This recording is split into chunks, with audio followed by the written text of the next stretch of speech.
எல்லாருக்கும் வணக்கம். நம்ம டெய்லியும் prelims and mains point of 5 questions current அஃபேர்ஸ்லேருந்து பார்ப்போம். இன்னைக்கு என்ன கொஸ்டின்ஸ் இருக்கு அப்படின்னு சொல்லி பார்ப்போம்.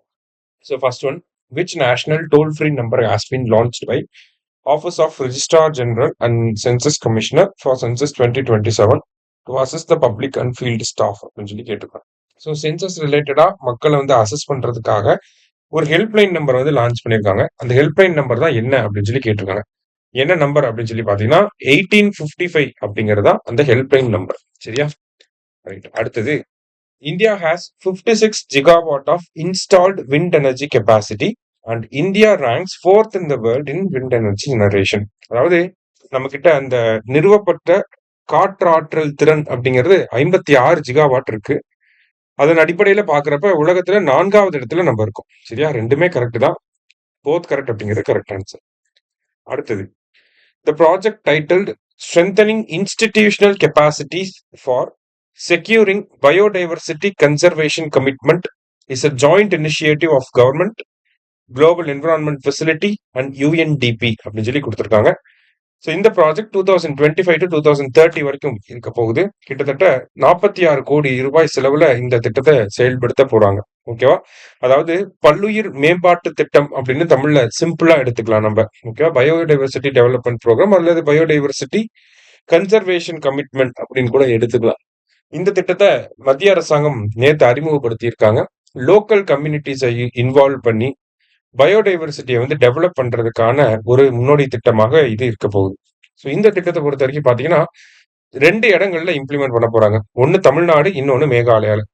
ஸோ தமிழ்நாட்டுல எங்க இம்ப்ளிமெண்ட் பண்ண போறாங்கன்னா சத்தியமங்கலம் நிலப்பகுதிகளில். அதுதான் இங்க கொடுத்துருக்காங்க. முதுமலை அண்ட் சத்தியமங்கலம் டைகர் ரிசர்வ்ல தமிழ்நாட்டுல இந்த திட்டம் செயல்படுத்த போறாங்க. மேகாலயாவை பொறுத்த வரைக்கும் காரோ மலைத்தொடர்கள் பகுதியில, அந்த காரோ மலைத்தொடர்கள் பகுதின்னு பார்த்தோம்னா நாக்ரெக் பயோஸ்பியர் ரிசர்வ் இருக்கு, பல்பக்ராம் நேஷனல் பார்க் இருக்கு, சிஜு வைல்ட் லைஃப் சாங்சுரி, இதெல்லாமே அங்கதான் இருக்கு. சரியா? இந்த தமிழ்நாடு, மேகாலயா, தமிழ்நாட்டுல சத்தியமங்கலம் ரீஜன்ல, மேகாலயால காரோ மலைத்தொடர்கள் ரீஜன்ல இதை இம்ப்ளிமெண்ட் பண்ண போறாங்க. ஸோ இந்த இனிஷியேட்டிவ் வந்து பாத்தீங்கன்னா இந்தியாவோட national biodiversity strategy and action பிளானோட சிமிலரா align ஆகி வருது.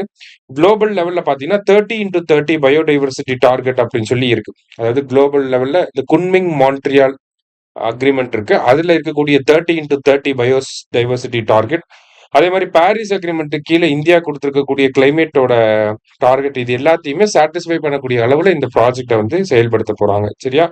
ஸோ 3மே கரெக்ட் தான். ஆல் ஆர் கரெக்ட் அப்படிங்கிறது கரெக்ட் ஆன்சர். லாஸ்டா, fossil assemblage in Panaiyur, Thoothukudi belongs to Holocene period, dates back to 8000 to 12,000 years ago அப்படின்னு சொல்லி கொடுத்துருக்காங்க. ஸோ பனையூர் அப்படிங்கிறது நம்ம அங்க போயிடக்கூடாது. இது தூத்துக்குடியில இருக்கக்கூடிய பனையூர். அங்க வந்து ஃபாசில் அசம்பிளேஜ், ஓகேங்களா, அது ஒரு ஃபாசில்ஸ் நிறைய இருக்க மாதிரி புதைப்படிவ தொகுப்பு அப்படிங்கிறது வெளிப்பட்டிருக்கு. அதனுடைய காலகட்டம் அப்படிங்கிறது ஹோலோசின் பீரியடை சேர்ந்தது அப்படிங்கிறத சொல்லியிருக்காங்க. ஹோலோசின் பீரியட்னாலே 8000 முதல் 12000 வருடங்களுக்கு முன்பு அப்படிங்கிறத நம்ம புரிஞ்சுக்கணும். சரியா? ஸோ போத் கரெக்ட் அப்படிங்கிறது கரெக்ட் ஆன்சர். இன்னைக்கு 5 கொஸ்டின்ஸ் பார்த்துருக்கோம். தேங்க்யூ.